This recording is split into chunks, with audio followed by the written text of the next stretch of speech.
MNPSలో chairman Venkata Padma hospital, dedicated hospital for maternity and newborn care centre.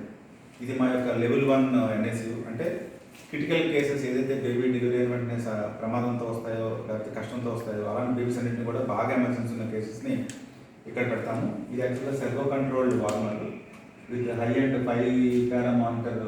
మన baby యొక్క even minute changes in the బాడీలో temperature సహా, respiratory రేట్తో సహా, బీపీతో సహా అన్ని కూడా మైన్యూట్ చేంజెస్ కూడా రికగ్నైజ్ చేసే ఫిలిప్స్ మానిటర్.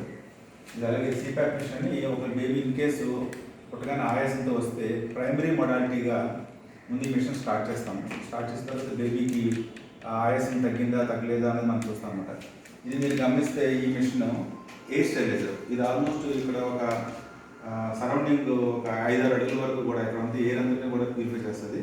సో బ్యాక్టీరియా దాడి బేబీ మీద వాటి మీద లేకుండా మనకి చేస్తుంది అన్నమాట. ఇది లేటెస్ట్ సర్వో కంట్రోల్డ్, ఇది మ్యాక్రోడ్ వెంటిలేటర్ అంటాము. ఇది హైయెస్ట్ మానిటర్తో ఉన్న వెంటిలేటర్. ఇది హై ఎండ్ అనమాట, హై ఎండ్ వెంటిలేటర్, మ్యాక్రోడ్ వెంటిలేటర్.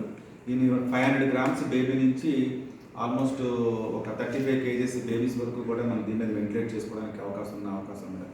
ఏదైతే మన సిపాప్తో మిషన్తో రికగ్నైజ్ పేషెంట్ రికవర్ అవ్వకపోతే నెక్స్ట్ స్టెప్లో దీనికి ఈ మిషన్ ద్వారానే మనం బేబీకి ఊపిరి అందిస్తాము. ఇది బెడ్ సైడ్ మనకి ఆపరేషన్ మిషన్ ఇది. సో బేబీకి హార్ట్తో సహా నేను బ్రెయిన్లో ఉన్న మార్పులు కానీ, హార్ట్లో ఉన్న మార్పులు కానీ, లేదా కడుపులో ఉన్న మార్పులు కానీ బెడ్ సైడ్ బేబీని షిఫ్ట్ చేయకుండా రికగ్నైజ్ చేయడానికి ఇది మిషన్స్ అనమాట. ఇలాగ మొత్తము ఈ సెటప్ అన్నీ కూడా ఇక్కడ మాకు ఆల్మోస్ట్ ఒక 6 bedded NSU, లెవెల్ 1 NSU. దీని మూలంగా ఇప్పటివరకు కూడా మా యొక్క అవుట్కమ్ ఆల్మోస్ట్ 99% అవుట్కమ్తో మేము సక్సెస్ఫుల్గా ఉన్నాం.